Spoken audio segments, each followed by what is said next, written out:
朋友们，大家好，我是你们的老朋友吉林守望啊。我又来了，咱们每天茶余饭后，聊点这个车旅生活的话题。嗯、给这个喜欢车旅生活的中老年朋友们，咱们有共同的爱好的，沟通沟通啊。那么这期话题跟老朋友们聊点啥呢？我上期话题以前做过的话题说，因为好多这个朋友没有这个勇敢的迈出第一次和第一步，所以呢，就是这个车旅生活，成为了很大的一个梦想啊，一直没有实现。那么今天守望就说一说，床车也好，房车也好，就床车生活的三件事。你把守望说的这三件事想明白了，你就知道你这种生活是一种什么样的模式，你需要啥，你需要准备啥，你需要怎么过。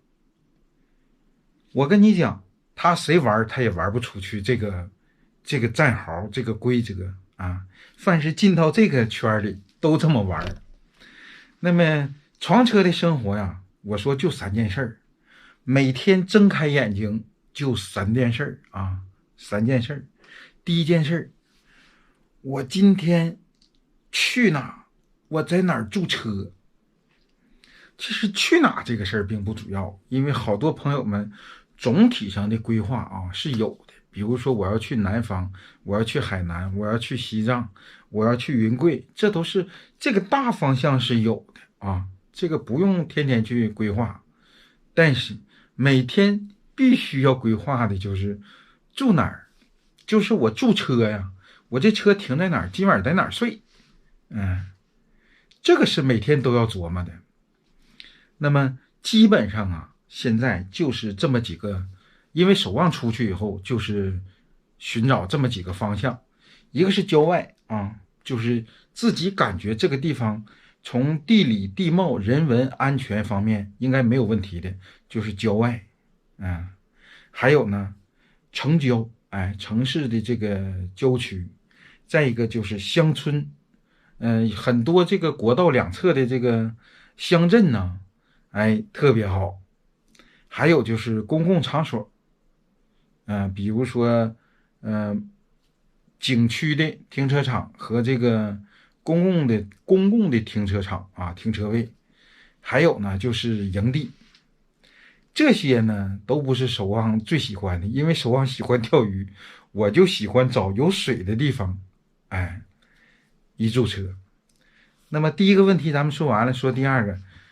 第二个每天都在琢磨的问题就是今天吃啥啊，这是最大的事儿。民以食为天，吃啥？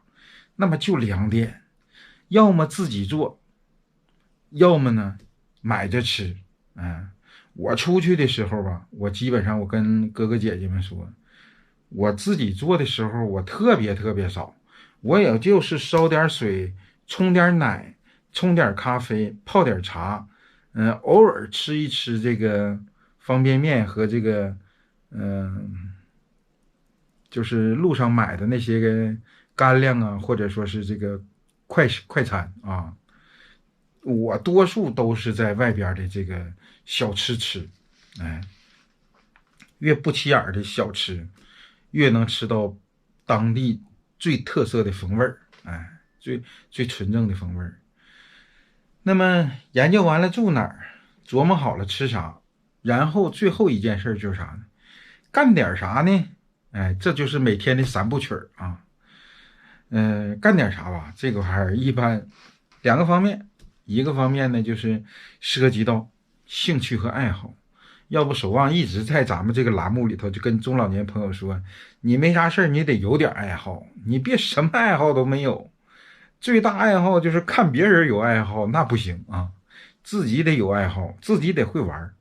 哎，比如说，现在比较流行的照相啊、摄影啊、发朋友圈啊，这个你都不爱好的话，那你喝茶呀，喝小酒啊，聊个小天儿啊，对不对？哎，然后这个看一看新鲜事儿啊，是不是？这都是兴趣和爱好。当然你要愿意弹琴的啊，那就另当别论了，是吧？那么干点啥里头的第二个方面呢，大部分时间都是生活琐碎啊。生活琐碎是啥意思？比如说是找水呀、上厕所呀、洗衣服啊，这个盘盘碗碗啊，自己用过的这些东西得洗呀，洗的过程得琢磨我怎么省水呀。啊，要遇着水方便的地方，那真是痛痛快快的，恨不得把整个车的东西都拿出来洗一遍，就是这个感觉，是吧？有人说是像逃荒的，其实那不是两回事啊。再一个就是检查和清理车辆，这是经常干的事儿。比如说这个抖抖胶垫子、擦擦灰呀、外边外车洗一洗呀、看一看轮胎呀、瞅一瞅底盘啊、检查检查胎压呀，就这些。